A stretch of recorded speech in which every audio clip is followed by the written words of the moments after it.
Mother would come to her senses and allow me to be a part of society, would give me at least a chance to leave the cold, empty rooms of the manor behind and experience all the wonders of Le Château. My heart ticked into a gallop. I longed for the palace more than anything, for a world far bigger than the only one I'd known. A world where I could afford to concern myself not with my safety, but with happiness. Dances and card games and races through gardens that flourished. Where nature was not the home of shadows, but simply a place for beauty. I was so certain that my heart would be healed and finally, abundantly happy the day I entered those golden gates. And perhaps I would find not just joy, but love, too. A girl who loved me. Loyal, kind and patient. Tender-hearted, but brave enough to follow me on even my wildest adventures.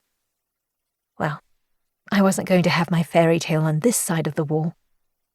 I tied the top of my pillowcase shut to hold all my belongings in, and then, with all my might, tossed it over onto the grass beyond. I heard a gasp and the singing of metal, a sword drawn from its scabbard. Then softly, what on earth? My heart swelled. I'd been right. She was there. "Lope!" I whisper-shouted. "Lope! Wait right there!"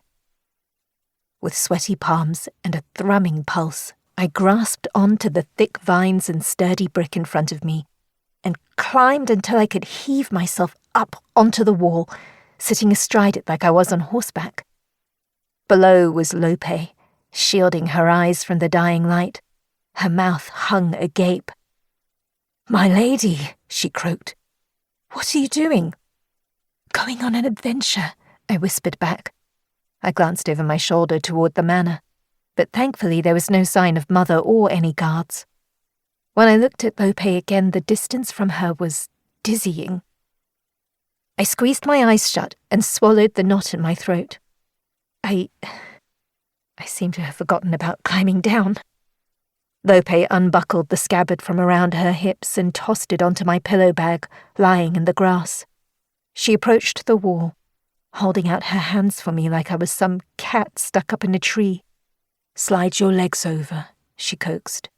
"I'll catch you." I pried one eye open. She and the earth seemed miles and miles below.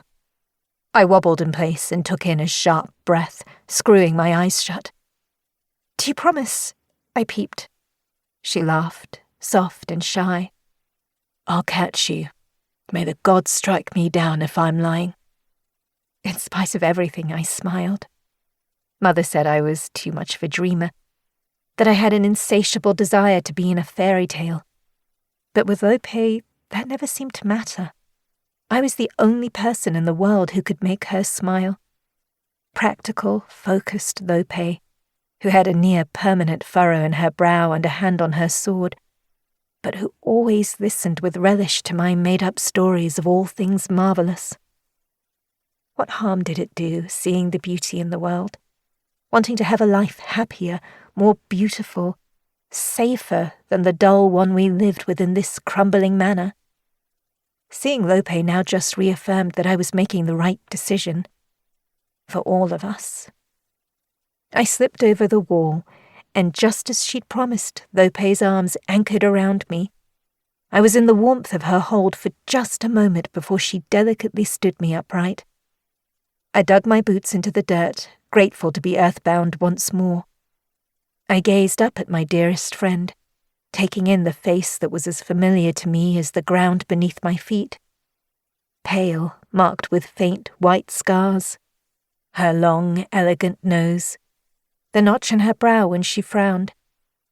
The eyes that could be as bright as silver were dark as storm clouds today, and rimmed with red. "You shouldn't cry on your birthday," I said softly. She turned from me and scrubbed the heel of her hand against her eyes. "You're right. Forgive me. And happy birthday to you too."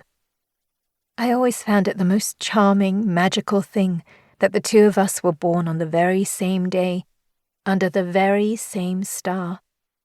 It was as if we were fated to be friends. But despite the happy occasion,